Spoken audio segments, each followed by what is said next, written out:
Good evening and welcome to another edition of Keene No Spin. I'm David Richards, and with me tonight is Jim Duffy. Yes, Randy is on assignment.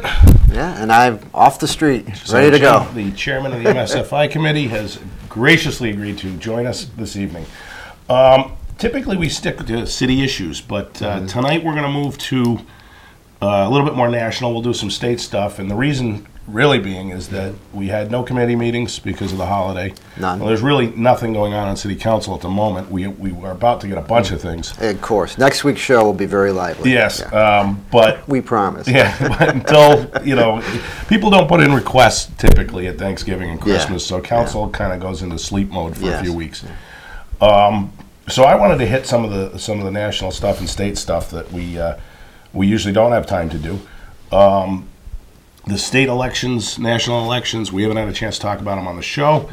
New Hampshire sent all women to the Congress, which is historic, and the governorship. Yes. And I believe no other state's ever done that. I believe you're right. I don't think no one has ever even come close. So hats off to New Hampshire. I think if we absolutely, and if we look at the kind of segueing to the national stuff, we look at the polling, which was so wacky.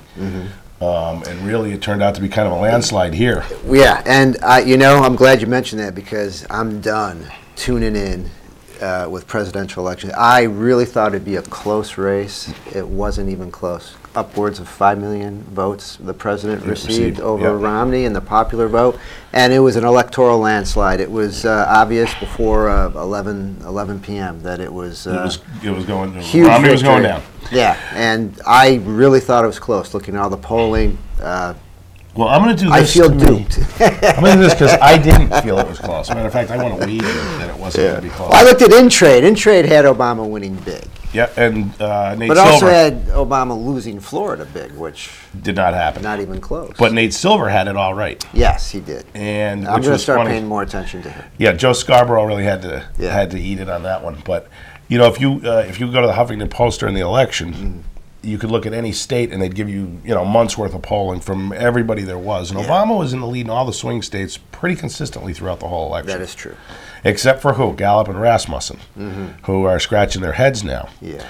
But I think a lot of their problem in polling was they didn't understand a couple of basic things. For one, they didn't understand cell phone use, which now I believe it's a third of all people who have phones have cell phones. Yes. They don't have landlines anymore. So I got 0 calls on my cell phone for polling. So you missed that demographic.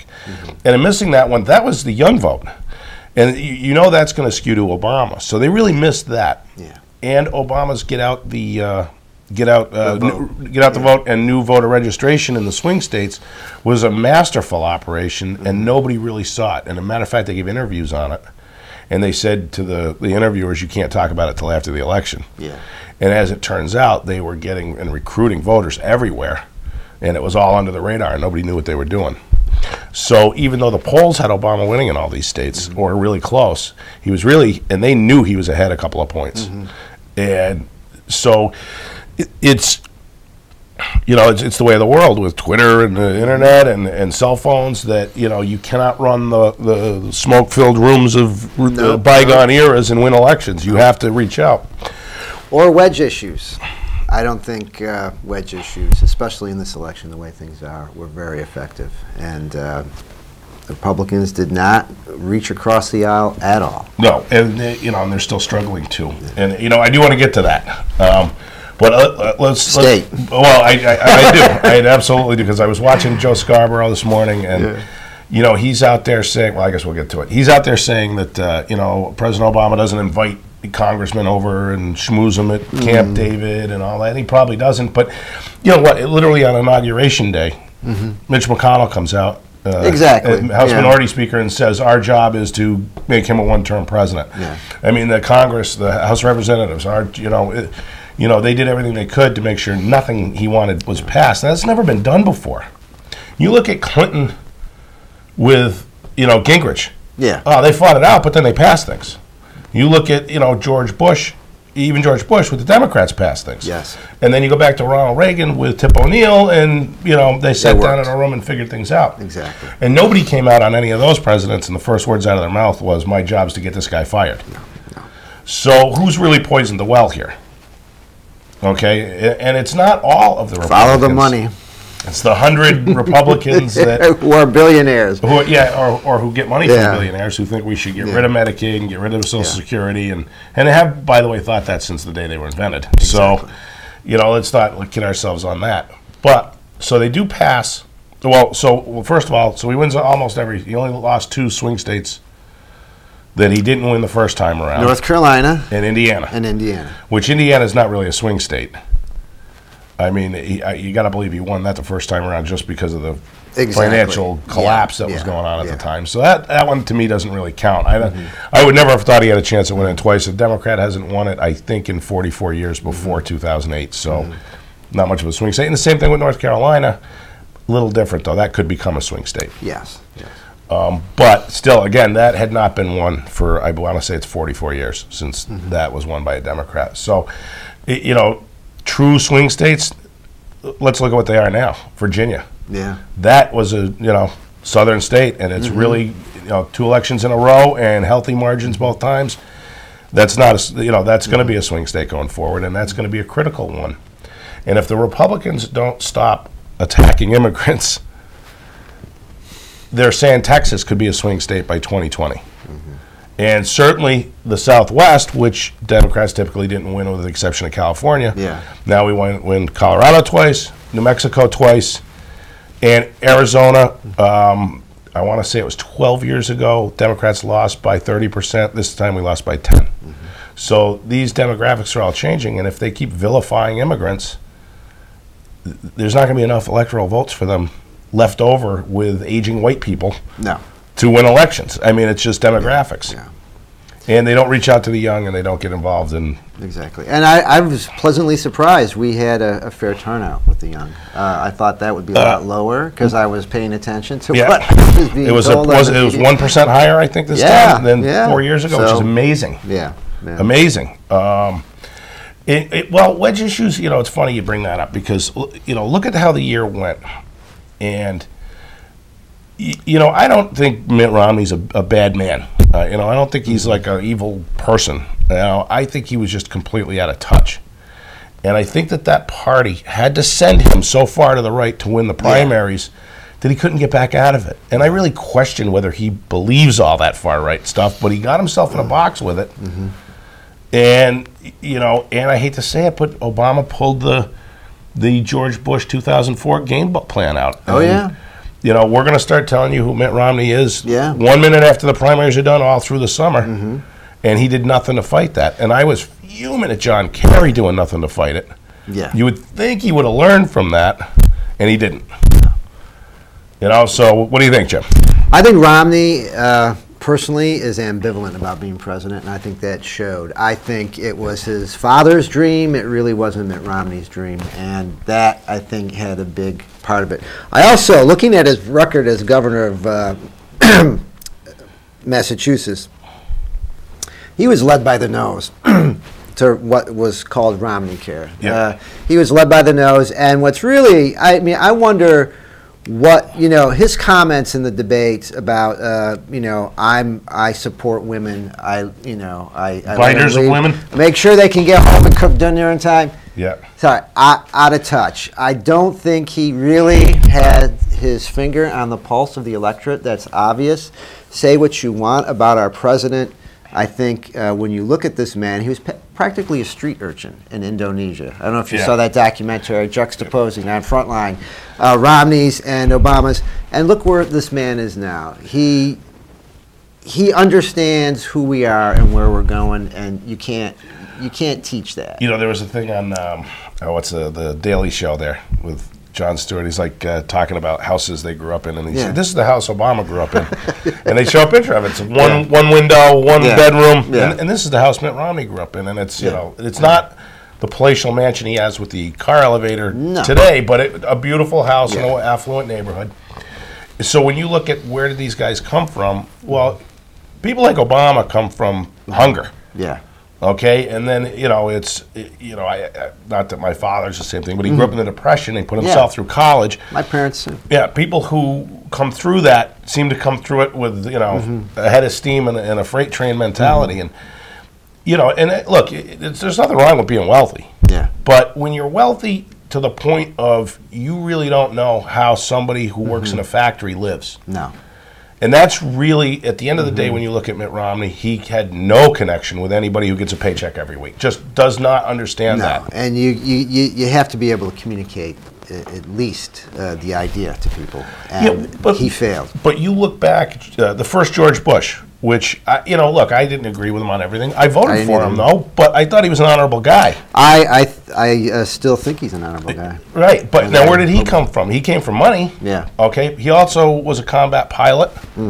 Decorated hero. Decorated hero, and had seen a lot of things that he wasn't protected from some of the worst things in the world. Yeah. And that, you know, look at Ronald Reagan. I mean, he was not poor, and by the time he got later on in his life, he was, you know, fairly wealthy, but he could connect with people. The same way that Bill Clinton could, who came from nothing. Yeah. And, you know, people who come from nothing... Reagan never connected to me, by the way. Well... I think Bush was a better president. His vice president and the first Bush was a better president than Reagan. But Reagan won 49 states. Exactly. I mean, so he connected. He rode the wave, the Southern strategy. He did. At its apex. Yep. And but he did connect with most Americans. Yes. He won 49 states. Yeah.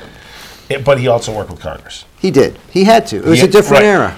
You know, it's the 112th Congress that just finished, the most dysfunctional, unproductive Congress in a generation. Well, really, if you step back and look at it, I think they're just ridiculous. Exactly. I think they're ridiculous. Yeah. This fiscal cliff thing just, I unplugged. I said, you know, after the election, they made it up. Huh? No, they made it up. It's, you know, let the chips fall they may. We go over the cliff. It's not the end of the world. We do something fine. It was just an exercise in futility, in my opinion.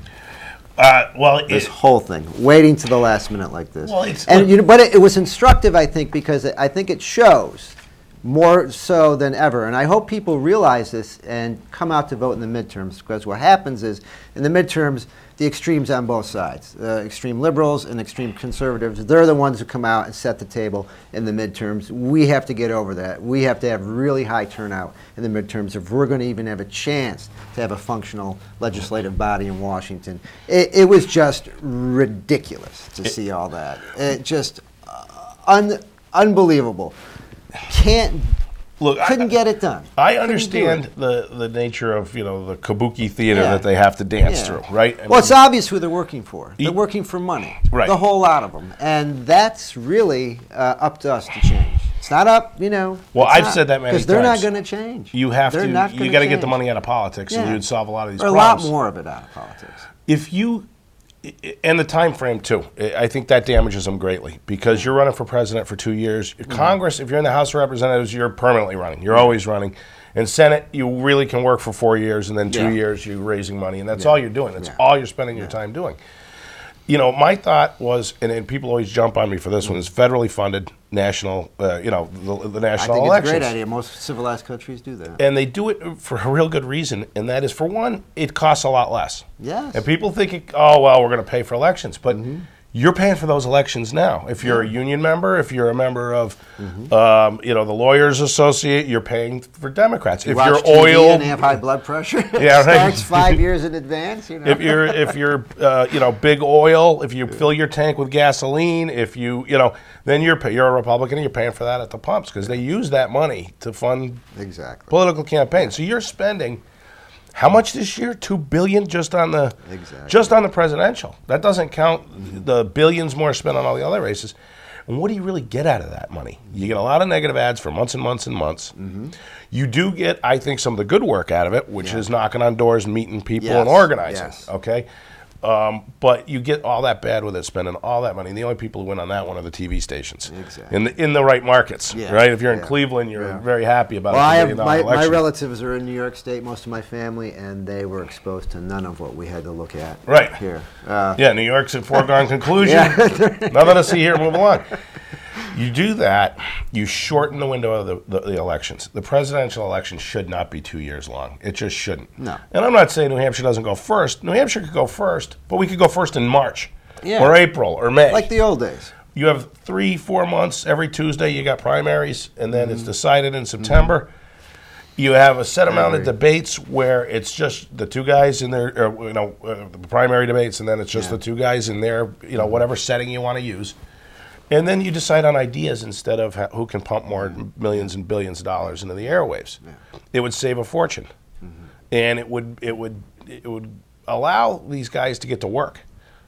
Instead of, look, congressmen go to fundraisers every day. Yeah. Every day they go to fundraising dinners, fundraising lunches. 40% of their time is fundraising for the next election. And they have no choice. They're only human. They listen and are influenced by those who influence them financially. Absolutely. The other big thing I have with Congress, if we want to talk about what's really wrong with Congress, and this, the Republicans float these ideas of term limits, and it captivates me to think about it, but I'm really not in favor of that. I'm not a big fan either. Because I think there is a term limit. That's the next election. Exactly. The real problem... Be an educated voter. That's right. The real problem is how the committee chairs in the Senate and the House are set up by seniority.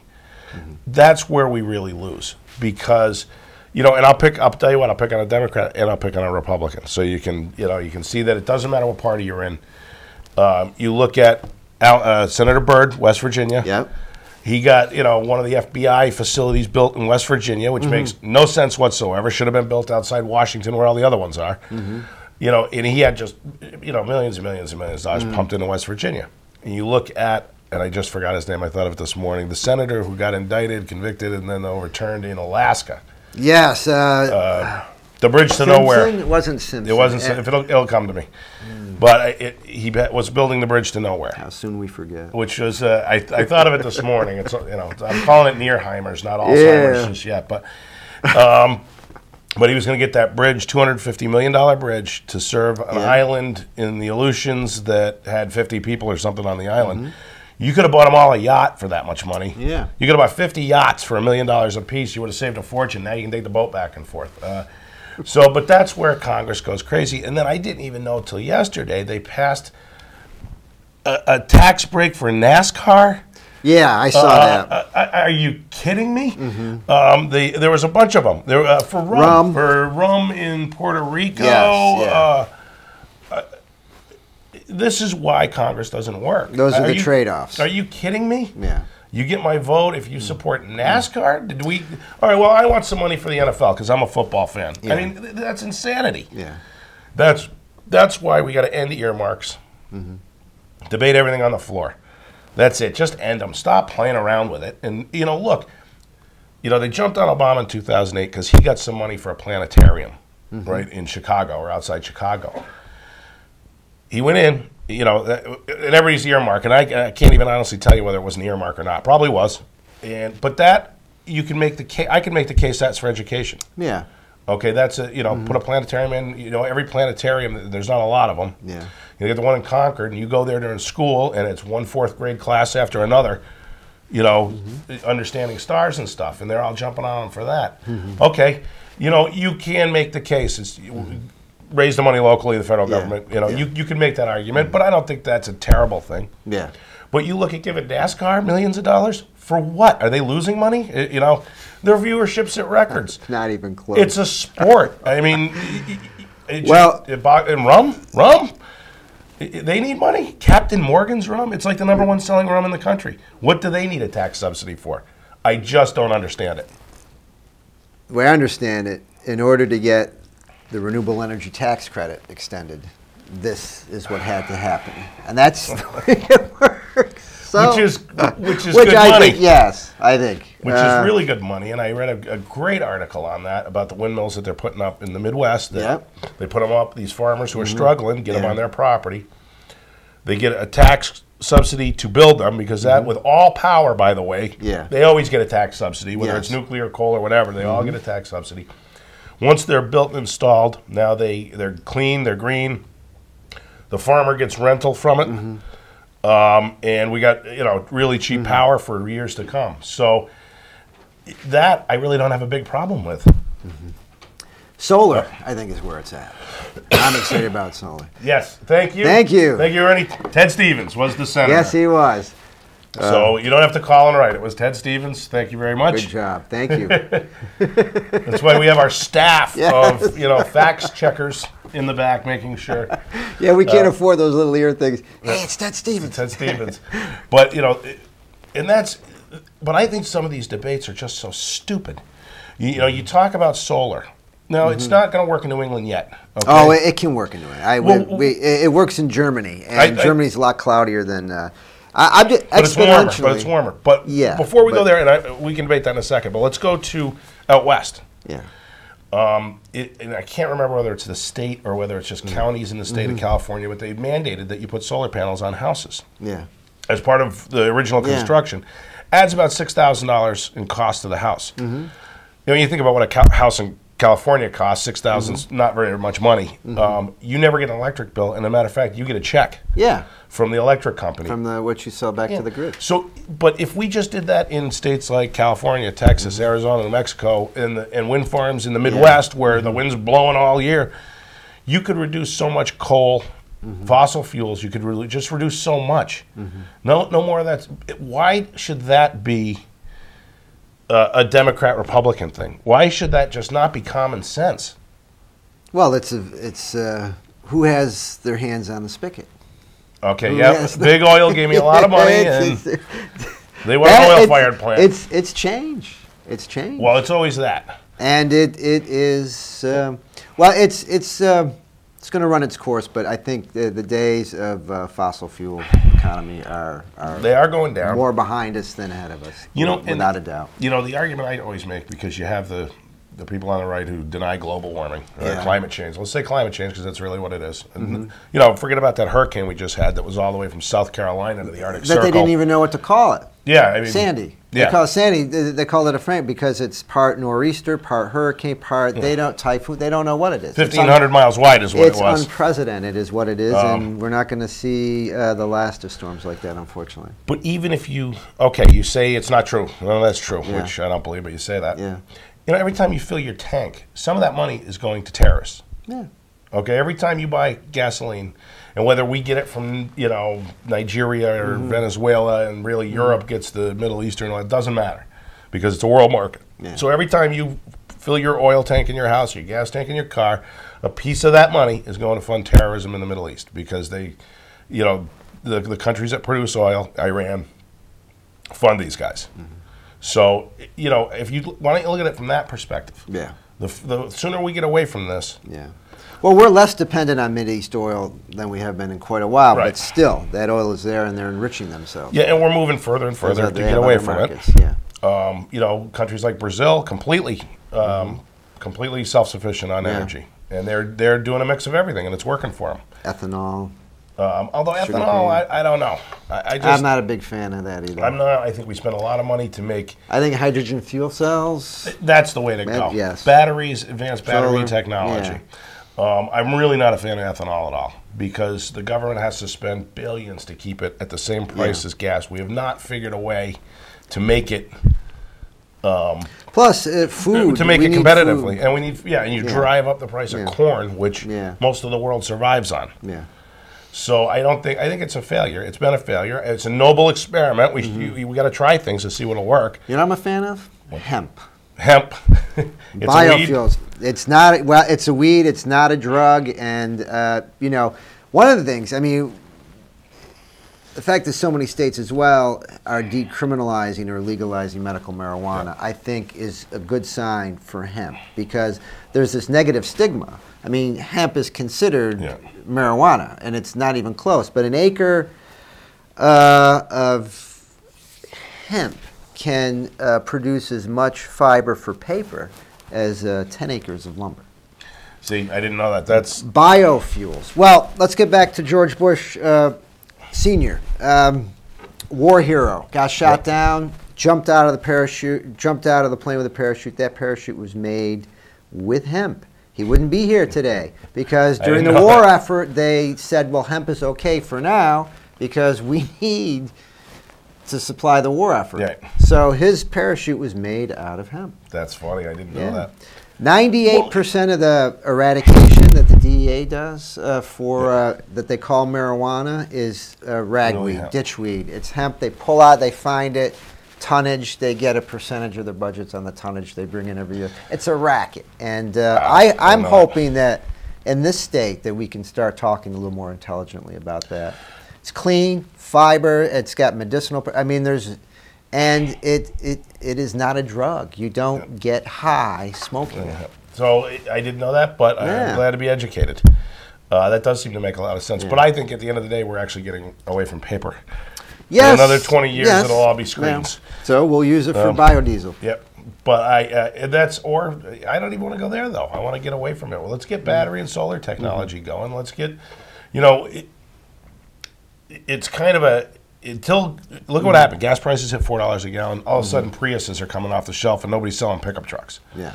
All right, so it's almost like we always need a shock to the system in this country to kind of wake everybody up and say, "Wait a minute, my Jeep." It's a human nature thing, though. It is, It's not just. Well, it is. I had a Jeep. We have other issues if you want to get into it. The American psyche. I'd love to talk a few hours about that. I had a Jeep, and I loved it. It didn't get very good mileage at all, and when you put the four-wheel on, it got awful. But I was only 2 miles from work, so I'm really using a lot of gas anyways. Yeah.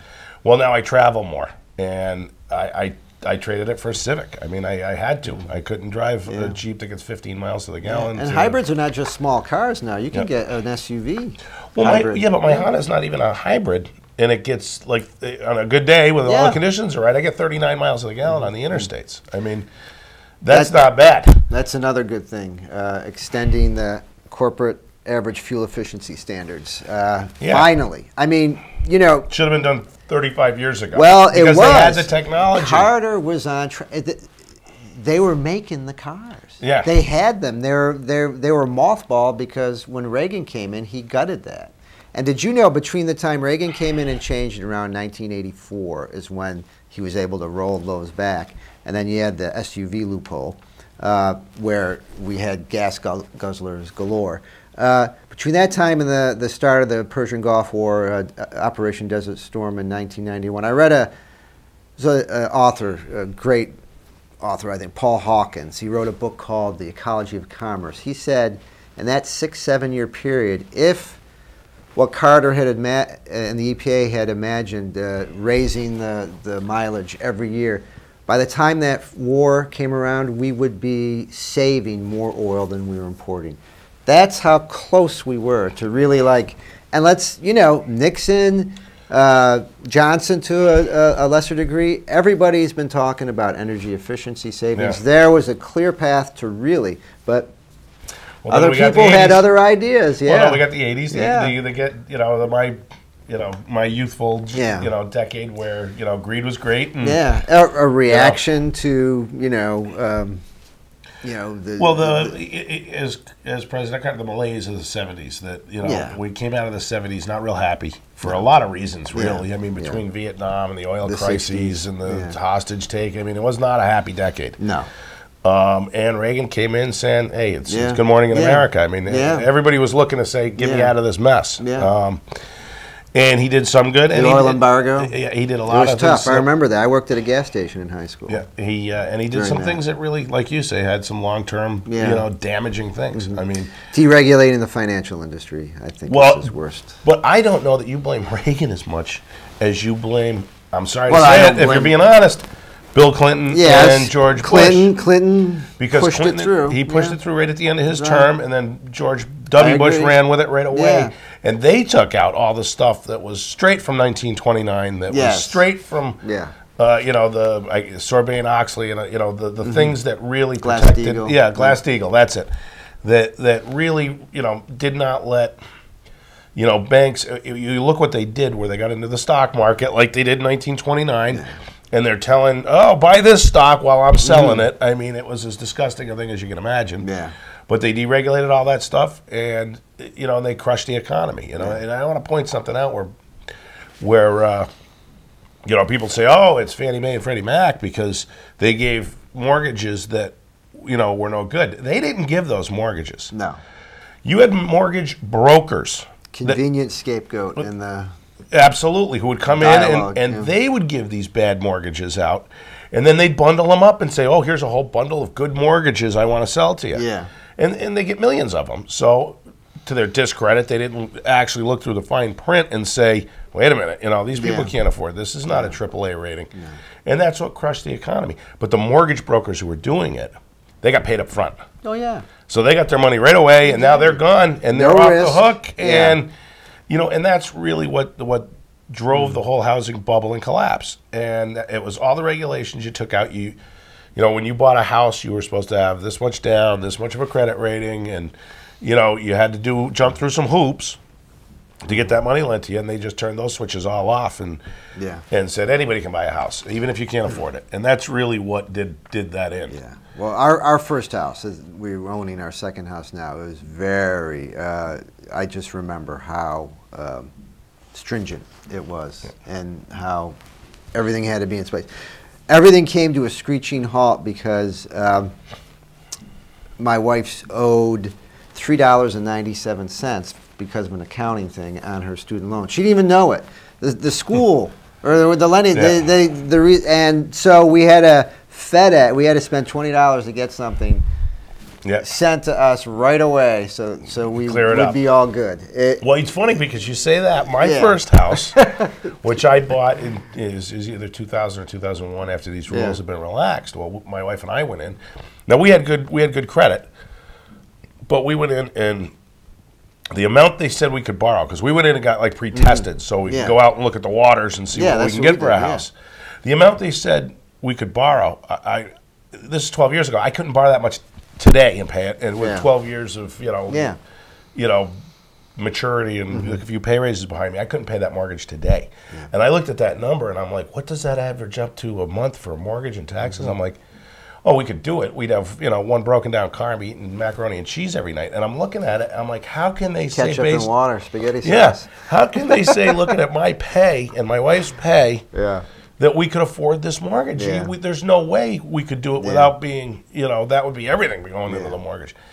And I never thought of it until the financial collapse. And then I was like, because we actually, well, our first house, we spent. It was because I don't want to give personal numbers, but we bought our first house. It was maybe like 55% of the number that they said we could borrow. Wow! I mean, almost twice as much as I was like, wow. I mean, so it wasn't. It was all this deregulation stuff. I mean, it was crazy. Yeah. Everybody needs to, and the idea is everybody deserves to live in their own home. Which has other issues. Which doesn't make sense. Some people don't want to live in their own home. Some people like apartments. I mean, you want people to be upwardly mobile, but if you're in New York City, you're not going to own a house. No. Okay, in all likelihood, you're going to be in an apartment. Or many people don't own cars. Right.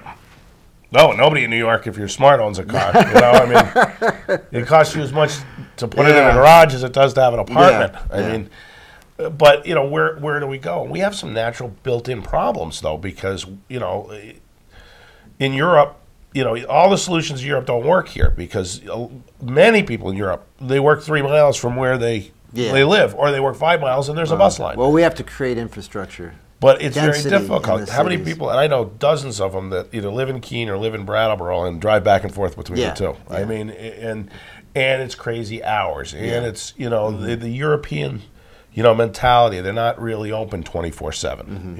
You do your work day. The restaurants are open late, but then people go to bed. It's not a 24/7 world like we live in, and not that I think that's a great thing, but that's the world we live in.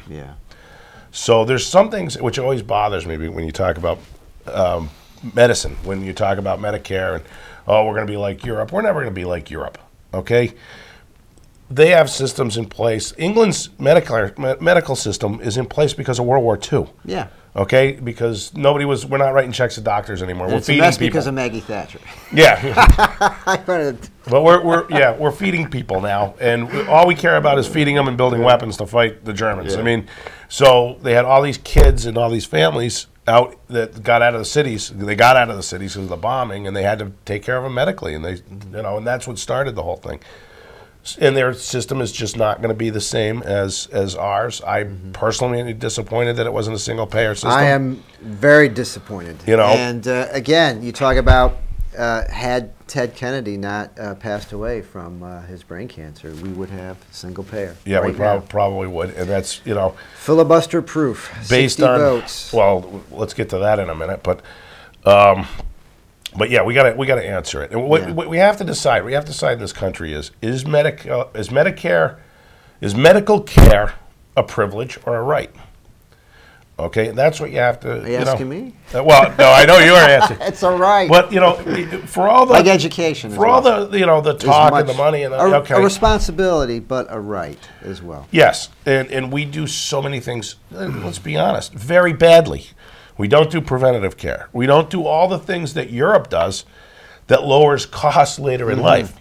So we don't do those things. And then what happens is the reason we spend so much money on medicine in this country, the last few days of a person's life. People get old, and it's all and then the Republicans poisoned the well with that death panel, which was bogus, entirely bogus. And I've talked about this before on the show. I mean, we had to make that decision for my mother on whether to go fly her to Boston, and and we said no, she's been through enough, and but it's just as likely that me and my brothers and sisters and dad could have said, yeah, let's do whatever we can. Now you're talking, boom, we'll spend $1 million. And what are the outcome? The outcome wouldn't have been any better. And, thankfully, I think we were all older and we recognized that, this is going to be a lot of trauma for Ma. Yeah. For the last few weeks of her life, it's going to be in choppers and hospital rooms, and it isn't really going to win anything. All the death panel said was that you go in and talk to your doctor.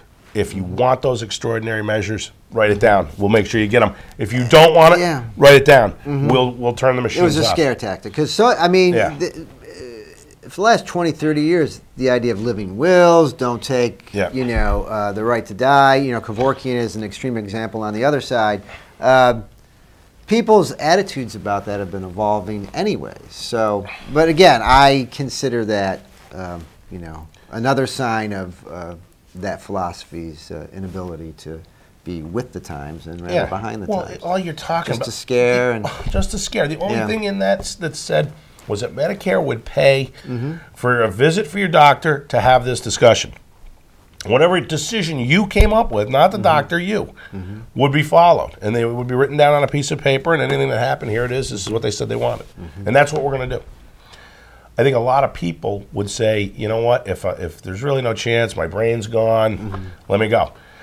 Don't put it, and it's tough to put it in the hands of your kids because they love you, they miss you, and they'll whatever it takes to save Mom. And even if it's not really going to save Mom, it's a hard thing to do, and that's a decision you need to make for yourself, and that's all that the bill said. So it's really disgusting to me that they would use that as a wedge issue, death panels, and like nowhere was that written in there. And it says a lot about what you were saying earlier, educated electorate and all these idiots out there. I'm sorry, you're an idiot if you believe that because you weren't paying attention to what was really going on and you just listened to the bumper sticker. Okay? Do you want to make that decision for yourself or do you want somebody else to make it for you? Personal responsibility, make it for yourself. All right? So, and you can still do it, by the way. Yes. You can still, next time you're in your doctor's office, say, you know what, every extraordinary measure, fly me to Boston, do whatever. Or you can say, you know what, if my brain is, the EKG says there's nothing left. But they can keep you breathing for your kidneys, your vital organs, they can keep you going quite a while. Yeah. I mean, I heard a great story on NPR about this guy who was 95. And he, total wits about him, right till he got to be like 95. And then he got brain cancer, I think it was. And they said, oh, it's going to be 6 months of, misery for you. And he, like my father, takes a handful of pills every day. And he says, well, what can I do? And they said, stop taking your pills. Because if you stop taking those pills, you're going to be gone. And it was like 10 days. Wow. And he decided that, you know what, no, I don't want to go through 3 months of torturous misery. I'm 95, had a good life. I'm just going to stop taking those every day. And it was quick. I mean, so... But you put that on his hands like that, and the guy who had his wits about him made the right decision. It's the people who can't make that decision, and then it has to be made for them by the most emotional, difficult time you can possibly imagine, making the most important decision you can ever make. I mean, it's just not a good mix. Well, let's move on to something a little cheerier. Truman wanted a single-payer system. American Medical Association in the late 40s spent millions and millions of dollars with lobby to try to basically scare people like well, Reagan did it. Reagan did it in the 60s. For Medicare, we shouldn't have Medicare. And you ask anybody on Medicare whether they don't want it and see what they say. Well, if we're going to go this step, let's go to the Paul Ryan plan. Where it's insurance companies take over. I mean, oh my God. The free market. For-profit people deciding about what health care you get. Yeah. When it's in their interest that if you're older, you die. Yeah. I mean, and that's where they want to put your hands. You know, it just amazes me that anybody can buy into that. Just amazes me.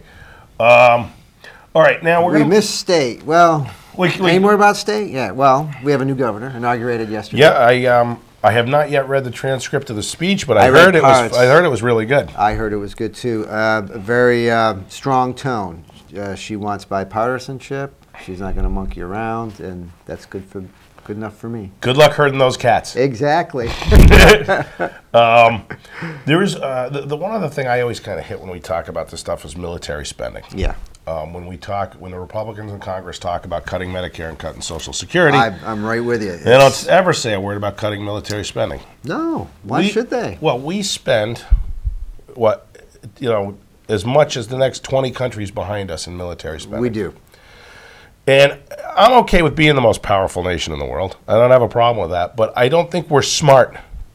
We're not. We're inefficient. When we spend military money. No. I don't think, they're building, and I use this one, and I'll use the latest 2 jet fighters. How's that? The F-22 and the F-35. Between them, $1-2 trillion by the time they're all built out. They did a thing 10 or 15 years ago, that said we can upgrade the F-18s. Nobody can shoot them down, okay? Yeah. Nobody's making anything better than what we are now. And we can do the R&D, research and development on the other stuff, and we're fine. And nobody can touch us. No. We got to build a couple $1 trillion in new generation jet fighters that we don't need. Yeah. That nobody, the thing that really, the F-22, we've had them for years now. You know how many they've used in combat? None, not one. We've had 2 wars going on for a decade, and they've never put one up in the air. Why are we spending money on them? If you're not even going to use them in combat, why would we? It boggles the mind, and it doesn't really, because we all know it's a jobs program. Exactly. That's our economy. Building, but why don't we build something else? Okay. Swords to plowshares, good idea. I mean, I don't. The problem with the military is they're always fighting the last war. Okay, and they're not looking to the future. The Marines are a little different. Years ago now, I read a story on how they, invaded Oakland, California, right, in a war game, and what they did. And this was 10 or 15 years ago. Everybody had laptops to tell where everybody was. So I can only imagine what they probably have now. And it was, the Marines recognized the future of combat's going to be urban. It's not going to be giant armies going across, the plains of Germany. That's all done. So what we need to do is change the military from this 2-war strategy, which we have, which is a product of World War II, really, and say, where are we going to be going in the future if we need the military? It's the second invasion of Iraq. We used 140,000 troops and a few tank divisions, and we destroyed the whole country, okay? So do we need to have standing armies of millions of men and millions of women and all that goes with that? Or do we become a more targeted, if we have to go take terrorists out, that's what we do. I don't know where, the global economy is changing. The Middle East is always going to be a problem until they sort it out for themselves, in my mind. Yeah. They got to sort it out for themselves. Us going over there and shooting them isn't going to sort anything out. When they attack us, we got to attack them back, but I think our presence there doesn't help us. I don't know what good it does us. And, they've been killing each other for 10,000 years in the Middle East. They're all fighting over religious beliefs. I don't think we should be in the middle of it. I don't think it does us any good to be in the middle of religious warfare in the Middle East. They have to have a renaissance, like Europe did, where they decide that, cutting people's hands off and, if a woman is molested, I'd be careful what I say on because we're on at 7 o'clock, she's guilty because it wasn't her husband, Until they get past those things, what can we do? And why should we be over there shooting? I just don't know. I don't see a good reason to put boots on the ground in the Middle East. They all have their little hatreds. Well, we're leaving. Slowly. We are leaving. But surely, and I hope we don't go back anytime. But we're not leaving. We're not leaving. There'll be a presence. Yeah. We're in Afghanistan. Whether there's a presence or not, we'll see. There probably will be. We are in Kuwait. We have bases in Kuwait. Yes. We have bases in Saudi Arabia. So we're not really leaving. And, what I don't get is if somebody comes after us, our Navy can hit anything in the Middle East. They can go get the terrorists anywhere in the Middle East. So why do we want to put in, You know, the embassy in Baghdad, $1 billion to build this embassy in Baghdad. For what? What did we need $1 billion embassy for? I mean, it's just Halliburton. It's just Halliburton. It's just stupid money. You know, and then go down the list. Where are we going in the future? Do we need 50,000 troops in Germany? Do we need the troops we have in Italy and England? Nobody's attacking Italy and England. And again, our Navy can, and if they do attack, it's going to be with the Navy, and our Navy's already there. So why do we need these bases all over the world? Why do we need to spend all this money? Jobs programs is what it is. Yeah. We need to be leaner and smarter. And the other thing I've said on this show, and I'll say it again and again, if we're going to call our soldiers professional soldiers, right, then we got to treat them like professional soldiers. We're not doing that. They need a wage that can take care of their families. They need Medicare, the medical care that if they're out fighting for us, they don't have to worry about their kids back home getting braces or whatever they need. And we don't do that. You know, if you're really going to restructure, or if you come home injured, right? And we don't. What happens then? But there's so much we don't do with that. We don't exactly. plan for it. It's shameful. And that's just not recently. That's been going on. That's been going on forever. Yeah, I mean, World War I, MacArthur killed World War I vets because they're pitching tents and protesting. They're upset. We want some compensation. But if you're going to, if you really want to change the military, then that's what you got to do. You're a professional now. I mean, this isn't a 2-year deal. It's a career deal. And a lot of them, it is a career deal for them now. It's hard to get into the military. They have much higher standards than they ever did. I mean, my father tells me about the 50s when, you know, it was the days of you can go to prison or you can join the Army, you know. I mean, you know, so he was in the Army with some of these guys who, you know, had their choice and they chose the Army. But, you know, but we're not that. That's not who we are anymore. Now it's a highly technical, you know, really professional group. They should be treated that way. We should make it smaller and frankly nastier. You know, and you know, we go in when we have to and we get out. And that's the other thing, get out. Stop going in and building bases and staying there. Who said we had to do that? You know? So that's my, you know, my theory on the military and where we need to go.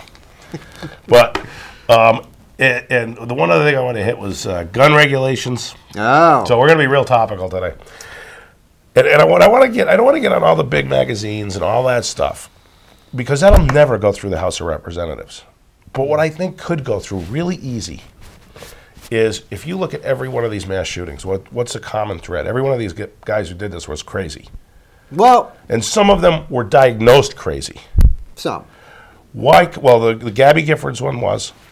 Yes. And Virginia Tech guy was. Yes. Okay.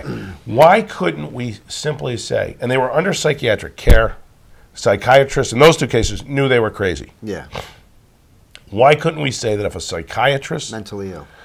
I'm sorry, mentally ill, I don't want to say, well, psychotic, sociopathic, if you really want to pick the right word, you're right, I should be nice and say mentally ill. But if a psychiatrist diagnoses you as one of those, you know, psychopath, sociopath, you know, one of the ones that... Those are character disorders. People are made that way. Mental illness, you're usually born with it. Yeah, and I don't argue with you. I don't argue with you. But if you are a psychopath, you shouldn't have a gun.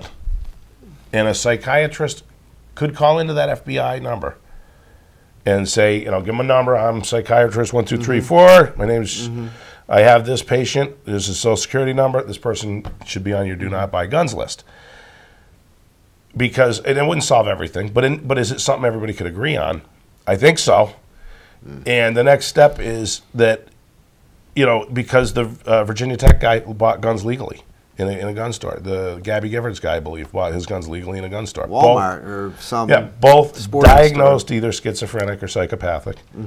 Had that person who had diagnosed them that, they could not have gone in a gun store and buy guns. So you're not going to be able to get this whole thing in a, you know, you're not going to get things through the Republican Congress, the Republican House, that's about anything else. But if you did this, you know, could that be one thing, one step, one of the things in the chain that could help? I mean, the reality is there's 300 million guns in this country. I own some. I go target shooting. 300 million guns. And interesting, back in the 70s, 1 in 2 households, there was a gun. Now it's 1 in 5. So fewer people are buying more guns now. And Yeah, I don't know. I don't think there's any easy answer to this. My concern is that, and I was very, very disappointed, to put it lightly, in I don't even know his name, but the head of the NRA, his speech. My God. How out of touch can you be? Sorry. I think there's a lot of things here. First of all, if you look at the age of these shooters, they're young men struggling with becoming a man. That's huge. The majority of them are Caucasian. If you do the whole, if you study back to Columbine, all that, I think a lot of it has to do with the type of society we live in. And how do we deal with that? It is true there is not a lot of support for people who have mental illnesses, but the mentally ill on average are less violent than the general population. Well, and until you hit someone who's truly, look, I don't think you can make any argument, but the 4 shooters in the last 4 events were insane on some level of mental illness that is just, Well, it's interesting. That may or may not, I mean, I think you're right with the West Virginia shooter. Definitely, he had a serious mental illness. That was well documented. And the man in Arizona who killed 8 people, including a child. Documented, had issues. Yes. The current Adam Lanza, you could, who knows? You remember the first huge man, most notorious, the Texas that man was complaining, going to doctors, saying, I feel violent. They found a nickel-sized benign tumor in his brain. And he was saying, there's something wrong with me. I'm feeling violent. What's going on? Kent State, or not Kent State, I'm sorry, the tower there. Is that the one we're talking about? Yeah, in Texas. In Texas. In Texas. He had a brain tumor. Yeah, he was like a benign brain tumor. He was an architecture student. So, I mean, that's something maybe there's nothing you could do anything about. Well, it's not just one or the other. And this is why I'm really tired of politics in many ways. And I'm really tired of the media. It's an either or. Sorry, it's not black and white. There's a lot of things that need to be addressed. But you could take steps that everybody can agree on. You can get that out of the way first. Okay. Access. And you know what? I think a handgun ban in Chicago, it's where you are, makes a lot more sense than a handgun ban in New Hampshire. I agree. Because look what's going on. They had 500 homicides last year. Yeah. Most of the guns are stolen, but I mean, that's illegal. another issue, and that will not. But you have to take a multi-pronged approach. I think so too. And one of them is limiting access, I think, to lethality. Sorry, that's my opinion. One of the things you pointed out. Dealing with environmental issues, societal issues, and And look at the mental illness issues that, environmental degradation. I mean, there's less and less hope among our young kids. We hear all the time more depression, ennui. And, if I was a kid looking at what was going on with this fiscal cliff thing, I said, I'm on it. I'm going. If I had a car, I'm driving to Canada. This place stinks. I mean, that's what I think. It's ridiculous. Well, look, but if you really want to go there, kid, where the clock's running on us, but if you really want to go there, you also have to look at, and I don't want to be, the old guy who says this, but our kids are a lot more spoiled. Corral started in Tombstone? Wyatt Earp went up to Tom McClary and said, we have a concealed carry ban in Tombstone because people are shooting at each other. You need to give me his gun. He said, no, sir, Mr. Earp. That's how the shootout at the OK Corral started. Dodge City had a concealed weapon ban. Kentucky in 1811 had gun regulations. That's the other thing. The mythology that, and I have nothing against gun ownership, gun use, none of that. There's 300 million guns in this country. I think we're very fortunate, if you want to look at it at the other end, that there are more people killing each other. And the sad fact is, most people who kill each other with guns know each other. And 9 times out of 10, they're angry. It's a domestic issue. Or, it's a robbery. It's a gang-related thing. Drugs involved, gang-related. There's lots of bad things. That's where people are getting killed. And the gun violence rate is going down. It's just when things like this happen where innocent children are murdered. And we need to take responsibility for that on some level. Because I hope, you know, what it's could we have possible. done You know, so in that some this states, could have been prevented? The NRA's solution is to unplug video games and blame Hollywood and put an armed guy. And some communities in the country are doing that. In Arizona, they want to have armed guards in the schools. Yeah, I don't know. Is that what we're coming to? Well, I have other. Maybe it's appropriate for certain communities and not others. Well, sure, if but nobody could have seen this happen in a sleepy little town in Connecticut. Okay, I can understand it in a big city where you have where you have all those bad things going on. Well, that's another thing. But nobody saw this coming. No, well, these mass shootings, suburbs, they don't happen in the very few happen in urban areas. I mean, there's gang violence, but somebody going in and blowing out a school with an assault rifle. What's that all about? But it needs to be looked at. The NRA's answer was ridiculous. I mean, NRA you know what really bugs was me? founded as a gentleman's hunting and gun education look, club. I was in the NRA when I was a kid. All right, and I learned how to hunt, and I got my. They sponsored gun safety courses. Yeah, they promote gun sales. That's all they do. But that has changed. Right now. Yeah, that has changed. When I was a kid, and they're trying to affect legislation. Yeah, but it was all they're about behind safety. the stand your ground laws. Yeah, which are and crazy. Arms, which are crazy because that whole thing, that whole Trayvon. We're running out of time. We only got a minute. That whole Trayvon Martin thing. Did you know that he is not going to use that stand your ground law? He is going to use self-defense. And the reason he's doing that is because he called the police and said, I got a suspicious guy, and they said, get away from him. Yeah. We're on our way, and then he went right up to him anyways. Yeah. So that's, and the one other thing about gun ownership, the reason there's so fewer houses is you go back to the 70s, 60s, 50s, people hunted for food. Yeah.